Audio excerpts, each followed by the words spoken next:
Fiona and Cake episodes 3 and 4, take 1. Hey there! So last week I decided to make a little casual video talking about the first 2 episodes of Fiona and Cake, and wow, a bunch of birds flew over. That was really pretty. I thought this was like a fun, casual video format, and I really loved episodes 3 and 4, Cake the Cat, and Prismo the Wishmaster. Prismo has always been one of my favorite episodes, and I've just been diving into Adventure Time a ton this last week because of this show, and I think this is just going to be my current obsession. It is so beautiful out right now. So yeah, I wanted to talk about not just episodes 3 and 4, but just generally Adventure Time and like what it's been making me think about the last week. I really love how they're handling the explanation for everything, that Fiona and Cake's universe actually does canonically exist, and now through Simon's sheer will and just emotional despair, he has created a magical situation in which they were able to bridge over to the actual Ooh universe. I've watched episode 3 and 4 where Cake and Fiona make it over to Ooh a few times now in the last week, and I gotta say, I think they're really amazing, and this just feels like such an amazing start to a new series. And so honestly, I know a lot of people have been focusing on the emotional despair of Simon and how bad we feel for him not being in his time and not getting to be with Betty and having an identity crisis over living as Ice King. Honestly, I've been getting the most emotional about Fiona, I think because, you know, I see myself in her in a number of ways, and seeing her get what she wants, actually just getting to walk through a portal to the land of Ooh, is so amazing. And I love how, you know, where a lot of premises like this would spend time having her be like, what? Where am I? This doesn't make sense.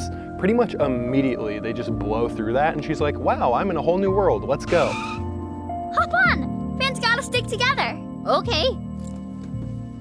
And I think that's a really excited way to just speed up the pacing of the show and where it's going. And I think it speaks a lot to Fiona's character. I think these last 2 episodes have been making me emotional in a very good way, where I've just been very happy to see, you know, just this such creative world and cartoon continue.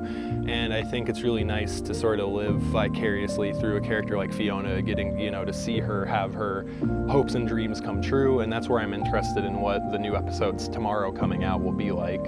You know, maybe something really bad happens. Maybe this will age well or poorly, me saying that. I've been diving back into Adventure Time. I decided to arbitrarily start at like season 6 because I wanted to start kind of where the show started to mature a little bit with how it handled the lore and the emotional intelligence.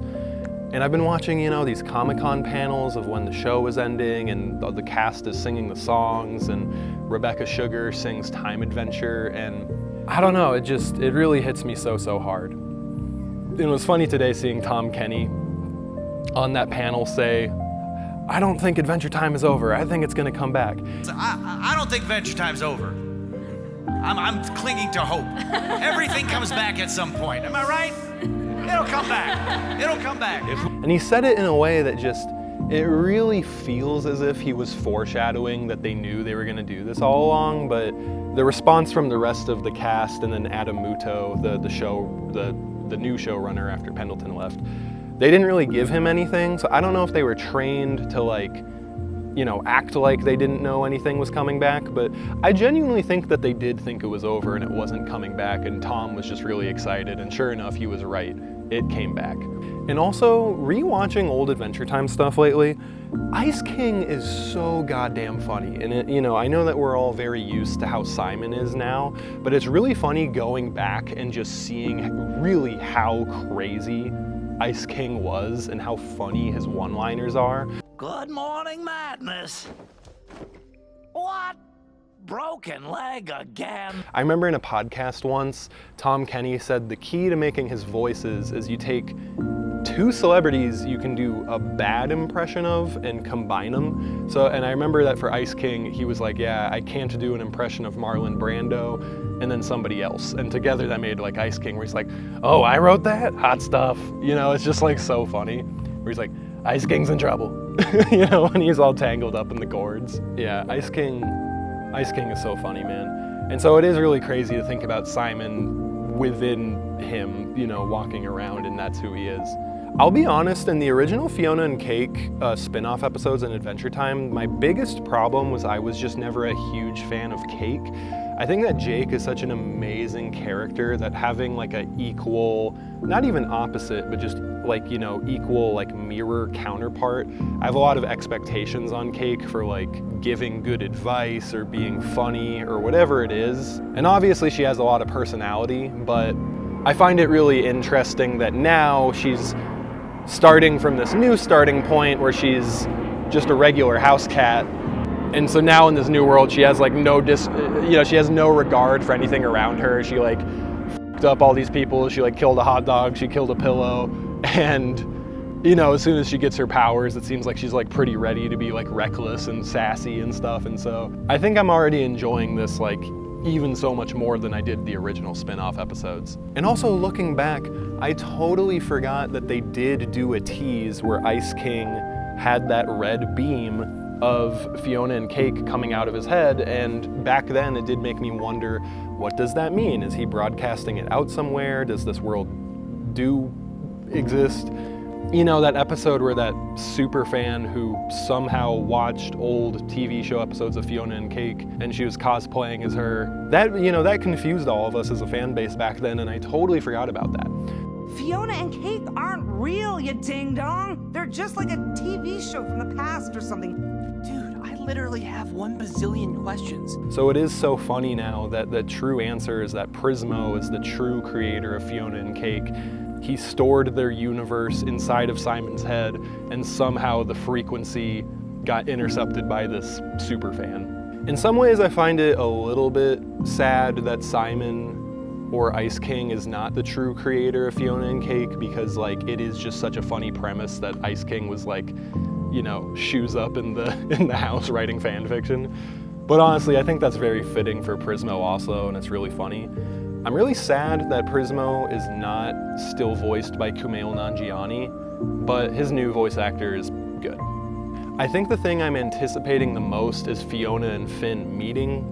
I think it's gonna be really existential and odd for Finn to find out that this like really cool, like pretty girl is like literally him, but just in a different context. And I think for her, that's going to be very, you know, possibly empowering to see this cool gladiator guy like be her or be the reason she exists.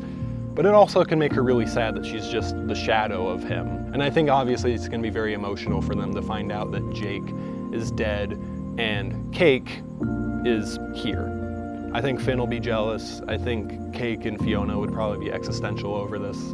I think in the end, I'm predicting that the show will come down to like, your universe isn't supposed to exist and we're gonna obliterate it. And you know, it's gonna be all sad. Like they can't, you know, as if they're being treated like, you know, like the replicant AI robots in Blade Runner being told, you're not supposed to be living, you're not living, you're lesser than. I feel like that's how their universe is going to be treated, and it's gonna be very emotional, like, but we're alive, we're alive. And then, you know, they're gonna find a way for them to all still exist and be alive.